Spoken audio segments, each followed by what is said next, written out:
I'm fortunate that my position as an influential food podcaster always nets me an instant invite to the opening of every new restaurant in New York City. Don't get me wrong, it's a tremendous benefit, but it does come with a downside.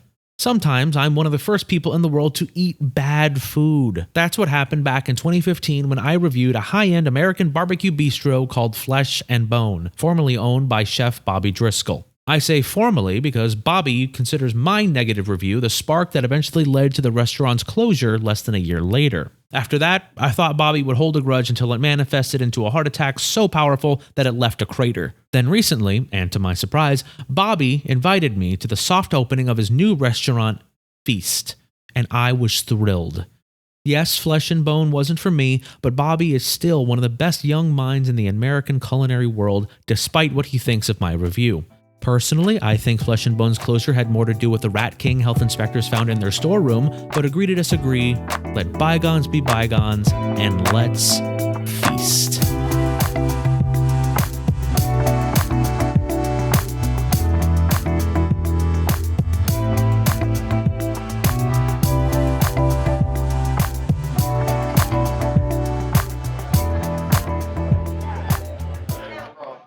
I am here at the soft opening of Feast. Right off the bat, I'll just say that I'm loving everything about this place.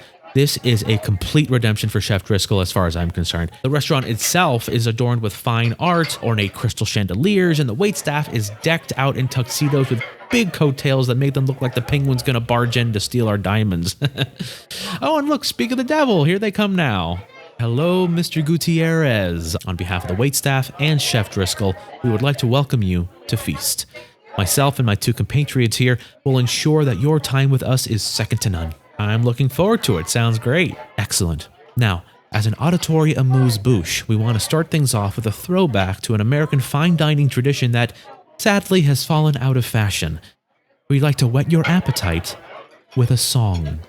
Wow! Singing waiters, I am drowning in delightful old school kitsch. I cannot wait. Please, go on ahead. A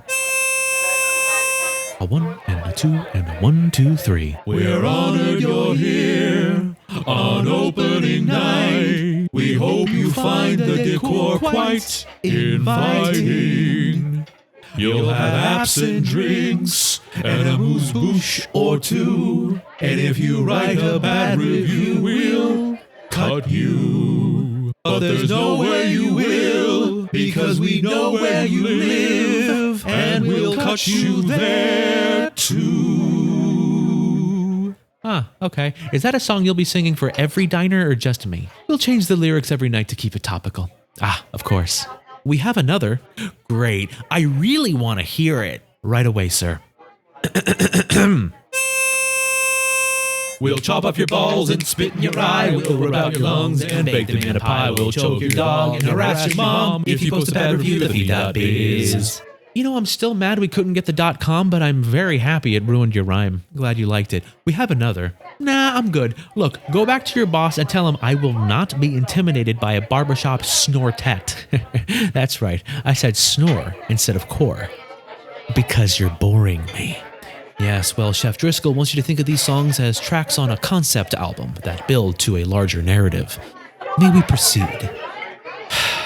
I guess his songwriting acumen is as ambitious as his buffalo escargot and blue cheese foam. Please, take it away. Thank you. This one is a solo piece, entitled, Oh My God, What Have I Done?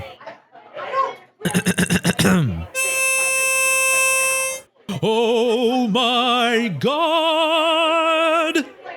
What have I done? I've embarrassed myself again. I'm blaming others for my own failures. I've been doing it since my career began. If only I could eat my pride and serve it with a light béarnaise, then maybe I'd have the fuel to dig out of this malaise. Oh my God, that was so moving. There's another track if you'd like to hear it. Absolutely, please go. The Rat King was mine, he was my friend. I fed him whole hogs and admired his tangled tail ends. My love of the Rat King and not your review ultimately did me in. Please accept my apology and this complimentary gazpacho. May they absolve me of my sins. The Rat King is love, the Rat King is forever. Its death brings a sadness unmatched.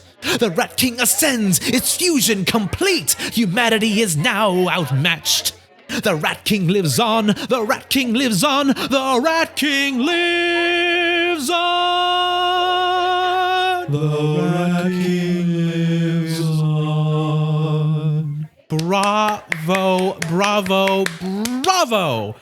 The songs, the decor, the dishes, the Rat King, all of it was beautiful. Look, I shouldn't say this, but this place is getting a 5-star review. Please give Chef Driscoll my compliments and my condolences.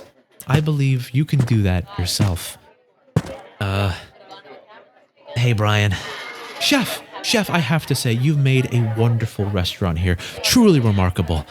And I'm sorry about the loss of your friend, the Rat King. If I may ask, what happened to him? You ate him 3 courses ago. Oh, well, may his glory live on until I flush him back home. Yeah, I think he'd like that. Brian, you think maybe I can get a hug? Absolutely, buddy. Come here. Oh, yeah. You're not hiding a knife, right?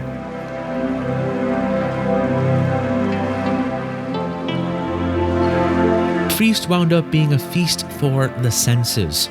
I was offered a bounty of delights that tantalized my palate, dazzled the eyes, and tickled my ears. But I did not expect nourishment from my soul. Luckily, I don't have to worry about that anymore now that the Rat King is a part of me. But really, weren't we all already a part of the Rat King in some way? All of us tangled together in one big mass that could be considered a giant mutant mythical rat trapped in a sewer? I think we can. Don't forget to follow the Inaudible Podcast Network on Twitter at InaudibleCast. Then consider becoming a patron and help fund this whole thing over at patreon.com/inaudiblepod. Next week on the feed, I find out if dehydrating my body like a Lucky Charms marshmallow is a viable end-of-life plan. See you then.